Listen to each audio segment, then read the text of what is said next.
We wanted to follow up on Wednesday's events when protesters stormed the Capitol, breaching security and disrupting the Electoral College vote proceedings. We're joined by newly sworn-in Congresswoman for South Carolina's 1st District, Nancy Mace. First of all, congratulations on Sunday swearing in. Thank you. Some very scary moments there on Wednesday. Where were you when you heard that chaos had erupted? Well, I attended the joint session early in the afternoon, and as I was walking back toward my office in Cannon, I learned that the Cannon office building was evacuated because there was a threat nearby. Most of the time when you hear about threats, no big deal. Often it's nothing, and most often a mistake. But what we learned later in the day that there were multiple pipe bombs that were discovered, one of them which was delivered to the headquarters of the Republican Party, just a few short steps from our office building. And when we were able to come back to our offices, we were immediately put into a lockdown situation because at that very moment, I'm not going to call them protesters. These are rioters who were causing anarchy in our nation's capital yesterday. But that's when they started to breach the halls of Congress. That's when we started to see videos of them violently attacking the Capitol Police and law enforcement who were on site. And so at that point, we had to turn off our lights, lock our doors, and be quiet. And if I wasn't talking to someone on the phone or talking to a member of my staff, all I could hear were sirens all around our nation's capital for hours and hours on end yesterday. I will never forget the sound of those sirens. I'm sure. I want to say today that rhetoric has real consequences. I was deeply honored to be sworn in as the first Republican woman elected to Congress on Sunday. I flew my 2 kids up with me this weekend to be a part of history. But by Sunday night, I mean, I've been watching the rhetoric and leading up to all of this, but by Sunday night, my kids were going to stay the whole week. They're in virtual school. But by Sunday night, I bought them a ticket, the first plane ticket out of here Monday morning. I just didn't feel comfortable.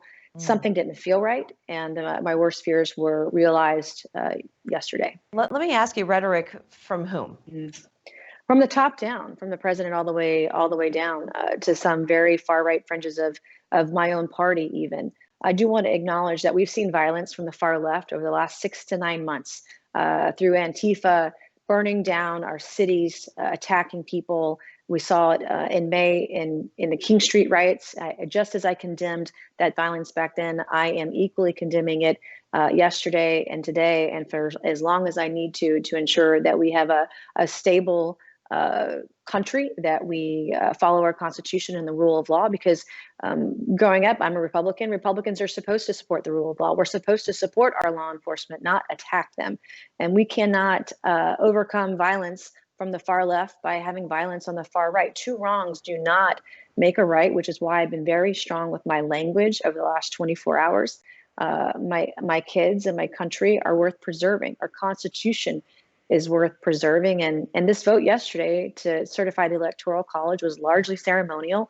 But unfortunately, millions of Americans were misled about what this vote really was about. And it's dishonest. And misled in what way? What do you think people thought this vote was going to be about? Well, this vote to certify the election was largely ceremonial. There were no contested races according to the rules outlined in the United States Constitution. Article 2, Section 1, Clause 2, the 12th Amendment, Title 3 of the U.S. Code of Law is abundantly clear. It is in black and white. All we are to do is to count the Electoral College votes, unless there is a contested election sent to Congress by the states, or, for example, one of the states can send a second slate of electors. At that point, Congress has a duty and a responsibility to choose which set of electors go towards the electoral count of either side, of either candidates. But that's not what happened in this election. Millions of people were misled to believe that Congress, through an objection, could simply just overturn, overrule, overthrow the Electoral College process, the Electoral College votes. And that's simply not true. Millions of Americans were misled to believe that the vice president could overturn the Electoral College single-handedly. And thank God for Vice President Mike Pence, who stood up yesterday morning and said, no, that's not true. And I appreciate his leadership in quelling that rumor. And I think that's why emotions were running high, expectations were high, because they were lied to. Well, let me ask you this. So you said that President Trump should have conceded weeks ago. Do you feel that there was or was not overwhelming fraud in November's election? And what do you think the president should do about the results of the election? Should there have been, and should there Yeah. be found fraud in the Well, process? there's voter fraud in every election. Yeah. That could be something as simple as, hey, the voting machines are not working. I've seen it in my own elections to, hey, I registered to vote, but I'm not on your voter roll because I moved to a different address, even though I'm in the same county, or maybe I'm in a different county and that person votes by provisional ballot. We've had issues with people voting after 7 p.m. at night in some precincts. I mean, there was mass mail-in ballots sent out to people who had died and then still voted in some cases. We don't know the exact number. That's why these things need to be adjudicated in a court of law or in a committee process and investigated. But also, people were sent ballots who had moved away and were registered to vote in another state. I've talked to state lawmakers in a state like Pennsylvania trying to understand what's going on there. They recognize that Congress is very limited in their ability to do anything. They were seeking relief in the state court, got shut down. They're seeking relief in federal court. They're seeking relief in the correct places. I would like to see and would support Congress investigating allegations of fraud, but it's entirely unrealistic and entirely dishonest to allow people to believe that in an hour-long debate on a ceremonial vote to certify the votes of the Electoral College, that we as members of Congress could adjudicate any allegations of voter fraud. It's dishonest. And I won't placate. I won't mess around with that. I will not lie to the voters of my district or my constituents. I promise that, and I am making good on that promise. Well, I think we're going to take a break here. When we come back, I want to know where you believe your party is headed next. So we're going to do that in 2 minutes. We'll be right back. Welcome back. We've been chatting with Congresswoman Nancy Mace. We've been talking about not just the events that happened on Wednesday, but the entire election process in November. And so you certainly took a stand. You have said that the president should have conceded weeks ago to the election, that there is widespread fraud in every election, to the point of it being so razor thin, though. Do you think that there is I don't know a if possibility? I wouldn't categorize it as widespread fraud in every election. There is fraud in every election. And I think history might show us, if we have the opportunity to investigate it, that voter fraud was more widespread in this election than other times because of COVID-19. But one of the issues that came about yesterday is that Republicans were only objecting to states that we lost. And there were states that broke their own election laws, but they were only protesting and objecting to the states that Republicans lost, and not even the states that we won. So if you're going to do it in a state that we lost, and you also need to investigate it, object to it in states that we won also. And so I think that's something that's really important distinction. Would you continue to support President Trump? I mean, should these allegations be founded, would you then support President Trump once those details come out? Well, it's not going to. I mean, those things need to be investigated. That's going to take months. I look at a state like Pennsylvania, where I talk to Republican state lawmakers. They need to change their election laws. They can't do it legislatively. They can't do it vis-a-vis the governor or executive order. They've got to do it via constitutional means. They're also seeking relief in federal court. The states are doing that. One of the things that was also very distressing to me is to see far-right fringes of my own party who have misled voters. They've taken advantage of their hearts, their minds, and their wallets. Hundreds of millions of dollars have been raised on the voter fraud issue, and hardly any of it has been spent to fight voter fraud. Politicians are using this money to promote themselves on social media, to increase their brand, and to one day maybe run for president, run for the U.S. Senate, run for re-election. And I refuse to be dishonest or lie to the American people or the constituents that I serve. I'm going to work very hard to be honest with folks. Even when we don't want to hear the truth, I'm going to tell you the truth. Going back to Wednesday's events, now I wanted to just draw your attention to what people are saying are parallels in recent unrest. Now, we talked about the riots that took place over the summer. There was a lot of fury and outrage over Wednesday's events, but a lot of people have taken to social media saying that there wasn't the same kind of outrage over what happened to small businesses around the country and right here in Charleston. So what do you say to your constituents who suffered substantial losses because of those similar acts of violence, chaos, and destruction? I was there. I mean, I saw it. I helped pick up the pieces the night after the King Street riots. I condemned that sort of violence, not only in my hometown, but across the nation. I've tried to be a very consistent voice on issues that affect our district and our community. And I think it's really important that no matter which side of the aisle is doing it, two wrongs do not make a right.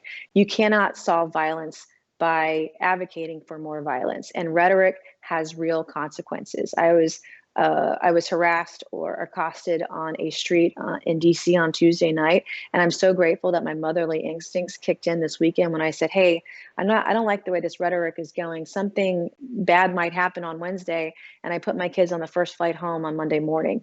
And so there are consequences to our words and to our actions. I want to lead us out of this crisis. I want to be part of the solution and not part of the problem. We're better than this. And I do understand the leading by example notion, but what do you say to someone like House Speaker Nancy Pelosi, who rips up the State of the Union speech behind the president's back? What kind of a message is that sending out to her party and the people who believe 100%. I condemned her actions that night as well. I mean, I've been a very vocal voice and a consistently conservative voice on many of these issues over the last few years. I think it's really important that we hold our elected leaders accountable. And that's one of the things that I campaigned on. That's one of the reasons that I won this seat. And how does your party then handle when the other party is doing things like that, and vice versa? I mean, it's not just one or over the other. I mean, no, there are fringes on both sides of the aisle, and we're better than that. I think we should behave in a better manner. First, we've got to acknowledge that there is a problem. Second, we've got to resolve it with solutions, not problems. We've got to be really thoughtful about the language that we use, and acknowledge that the rhetoric caused this to happen.